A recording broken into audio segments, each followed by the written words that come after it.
어느 일본인을 소개합니다. 어린 시절 전쟁의 기억. 잠자리가 있어 잡아라 잡아. 어린 아이들은 눈에 보이는 모든 곤충을 잡느라 야단법석입니다. 잠자리뿐 아니라 메뚜기, 개구리, 뱀, 개미 등 모든 움직이는 것들을 잡는 아이들의 모습입니다. 아이들은 또한 풀잎, 아카시아꽃, 철쭉꽃 등 눈에 들어오는 식물과 곤충들을 잡느라고 모두가 야단법석을 떨며 움직입니다. 그리고는 모두가 신이 나서 모여 앉아 잡거나 따온 것들을 다 같이 먹기 시작합니다. 타카하시 군은 오늘도 이렇게 먹을 것을 찾아 다른 아이들과 함께 들판을 돌아다닙니다. 타카하시 군은 4학년 때에 이곳으로 피난와서 이제는 5학년이 되었습니다. 함께 있는 아이들은 도쿄의 같은 초등학교에 3학년에서 6학년 사이의 아이들입니다. 1년 6개월 전 선생님을 따라서 석탄을 사용하는 증기기관차가 이끄는 기차를 타고 하루 종일 달려와 이곳 산골 마을에 도착하였습니다. 원래는 약 10시간 정도면 올 수 있는 거리이지요. 도중에 미군 전투기의 공습을 알리는 사이렌이 울리거나 군수물자를 운반하는 화물열차를 만나면 기차는 멈추고 잠시를 기다리다가 다시 달리고 하기를 반복하면서 하루를 걸려서 도착한 것입니다.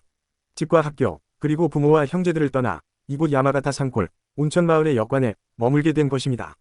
해외에서만 전쟁을 할 것이라고 말한 일본 군부는 어리석은 판단을 하였습니다. 하와이의 진주만 기지를 폭격하고 미국을 상대로 태평양 전쟁을 시작합니다. 미국의 폭격기들이 일본 본토를 폭격하기 시작합니다. 일본 정부는 대도시의 어린 아이들을 보호하여야 했습니다. 가쿠도, 소카이가 시작된 것이지요. 시골에 친척집이 있는 아이들은 개인적으로 피난을 갑니다. 그렇지 못한 아이들은 학교별 학년별로 모아 시골의 역관이나 절 등에 보내어 임시로 거주하게 합니다. 초등학생들은 아직 어리고 또 일본의 미래를 위하여 살아남아야 하였죠. 중등학교 이상의 청소년과 부인들은 군수공장 등에서 노동을 하게 됩니다. 개인적 피난으로 시골 친척집에 간 아이들은 편하게 지냈을 것으로 생각되지요. 그런데 꼭 그렇지 않았다고 합니다. 도시에서 피난 왔다고 하여 또래 아이들로부터 왕따 취급을 받았다고 합니다. 일본의 미래를 짊어질 어린 아이들은 갑자기 집과 가족을 떠나 새로운 대가족을 이루어 생활하게 된 것이지요. 아이들을 인솔하여 온 학교의 선생님은 엄마 아빠가 되고 역관의 사람들은 아저씨 등으로 절이나 사찰의 젊은 스님들은 큰형님 등으로 부릅니다. 위 학년의 학생들은 형이나 누나가 되고 어린 학년의 어린이들은 동생이라 불리게 되는 대가족이 형성된 것이지요. 전쟁 중이고 식료품은 무척 부족하였습니다. 공기밥은 일주일에 한 번 가량 먹을 수 있었으며 그 외에는 주로 고구마 혹은 돼지 감자 등을 먹었다고 합니다. 그것도 컵 하나 정도의 적은 양과 작은 그릇에 담긴 된장국을 아침과 저녁에 먹을 수 있었다고 합니다. 점심은 물론 제공되지 않았고요. 한참 먹고 클 때의 아이들은 늘 배고픔을 느끼고 지내게 됩니다. 어린 학년의 아이들은 배가 고프다고 엄마 아빠를 부르며 울기도 합니다. 조금 큰 아이들은 산으로 들러 나가 먹을 수 있는 것들을 닥치는 대로 찾아서 다녔다고 합니다. 풀이든 꽃이든 곤충이든 무엇이든지 잡아 먹었다고 합니다. 교실이 없어서 아이들은 일부와 2부로 나뉘어 오전 혹은 오후에 수업을 받습니다. 하지만 선생님은 있으나 칠판도 교과서도 공책도 연필도 충분하지 못합니다. 집을 떠날 때에 가지고 온 약간의 학용품을 아껴서 사용하여야 했죠. 미술 시간이 되면 아이들은 약속한 것처럼 모두가 빵이나 밥 같은 먹을 것들과 함께 전쟁에 관한 그림을 많이 그렸다고 합니다. 전투기, 낙하산, 폭탄이 터지는 장면과 길가에 널브러진 시신들이 있는 마을의 풍경 등을 그렸다고 합니다.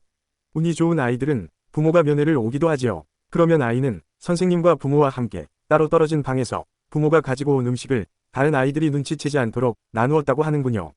가지고 온 것은 매우 적고 아이들이 많으니 어쩔 수 없는 노릇이지요. 아이를 본 부모의 마음은 가슴이 찢어지는 아픔을 느낍니다. 뼈다귀만 보이는 바짝 마른 아이의 모습을 보니 눈물이 흐릅니다. 안 된다는 선생의 말을 뿌리치고 무리하여 아이를 데리고 도쿄로 돌아가는 부모도 있었습니다. 나중에 들은 소식으로 그렇게 부모를 따라 돌아간 많은 아이들이 공습과 화재로 인하여 목숨을 잃었다고 합니다. 이렇게 1년 6개월가량을 보내고 전쟁은 끝이 납니다. 아이들은 드디어 집으로 돌아갈 수 있게 된 것입니다. 하지만 바로 돌아갈 수는 없었습니다. 미군의 이동 허가와 함께 아이들이 탈 열차를 준비하여야 했지요. 이렇게 한 달가량을 더 보내게 됩니다. 집으로 돌아오니 동네의 모습이 무척 바뀌어 있습니다. 자신의 집과 주변의 몇 집을 빼고는 모두가 허물어진 상태입니다. 집 안에 들어가니 반짝 들이밀 틈도 없이 사람들이 꽉 차 있습니다.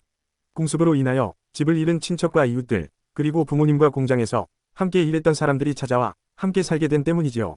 더 큰 문제는 식량이 없다는 것이었습니다. 전쟁 중에는 월급 대신 배급을 받을 수 있는 표를 받았습니다. 전쟁이 끝나고 미군이 통치하는 지금은 배급 제도가 사라졌습니다. 돈도 없지만 먹을 것을 구하기가 무척 힘들었습니다. 쓰지 않고 아끼고 있던 배급표는 휴지 조각이 되었습니다. 사람들은 농가가 있는 시골로 찾아가 물물 교환을 하여 고구마와 같은 먹을 것들을 찾아 다녀야 했습니다. 많은 사람들이 키모노 혹은 양복 등을 고구마로 바꾸어 먹었다고 합니다. 학교는 바로 시작되었고 아이들은 수업에 참가하게 되었습니다. 하지만 교과서도 공책도 없었습니다. 이군정의 지시로 인하여 역사는 가르칠 수 없었고 수업은 주로 국어와 산수가 중심이었지요. 이런 식의 열악한 환경은 고등학교 1학년 중반까지 이어졌다고 합니다. 타카하시 군은 5형제 중 셋째였습니다. 마청은 징집되어 군인이 되었습니다. 둘째 형은 육군본부 안에서 장교들의 옷을 만드는 일을 하였다고 합니다. 그러한 이유로 징집이 되지 않고 종전을 맞이하였다고 합니다. 부친이 도쿄의 최고 중심지인 긴자에서 양복점을 운영하고 있어서 서양 양복을 만드는 기술을 익힌 까닭이라고 합니다.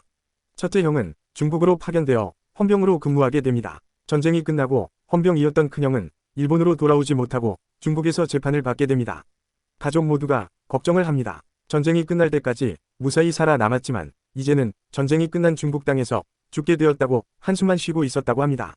그런데 어느 날 큰형이 중국에서 재판을 마치고 집으로 돌아오게 됩니다. 이야기를 들으니 큰형은 남이 알지 못하도록 많은 중국인들을 도와주었다고 합니다. 큰형의 도움으로 살아남은 중국인들이 적극적으로 큰형을 위하여 변론을 해주었다고 합니다. 그래서 무사히 귀국할 수 있었다고 합니다. 군인이 되기 전에 근무하였던 국내청의 운전사로 복귀하려고 하였으나 뜻대로 되지 않았다고 합니다. 명령을 어기고 중국인을 살려준 사실이 알려진 때문이라고 합니다. 그래도 직업을 잃은 대신 목숨이 살았으니 천만다행이지요. 타카하시 군의 부모님은 종전 후 84세와 96세에 세상을 떠나셨다고 합니다. 전쟁이 끝나고 최근까지 5형제 모두가 살아있다고 합니다. 기적과 같은 일이라고 회상하시더군요. 이상은 올해 88세 되신 일본인 남성분의 이야기입니다. 제가 일본교회를 다니면서 처음 알게 된 분이시죠. 전쟁과 배고픔 때문인지 학교는 다녔어도 공부는 제대로 하지 못하였다고 합니다. 고등학교를 졸업하고 은행에 취직하였습니다.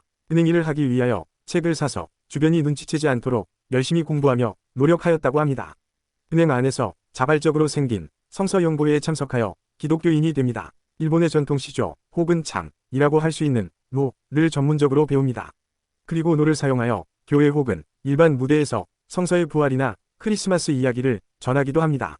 또한 손재주가 좋아서 노의 탈을 조각하기도 하며 유화를 즐겨 그리시기도 합니다. 교회에서 사용할 성서 속의 세계를 작품으로 제작하기도 합니다. 은퇴하였지만 무척 바쁜 하루하루를 보내고 있습니다.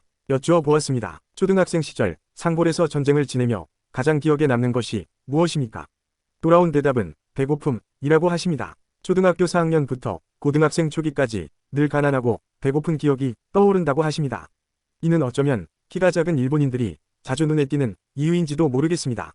한창 성장할 시기에 충분한 영양을 섭취하지 못한 이유이겠지요. 배가 고팠던 어린 시절의 경험은 열심히 노력하고 일하는 국민성을 형성시킨 것이라고 생각해 봅니다.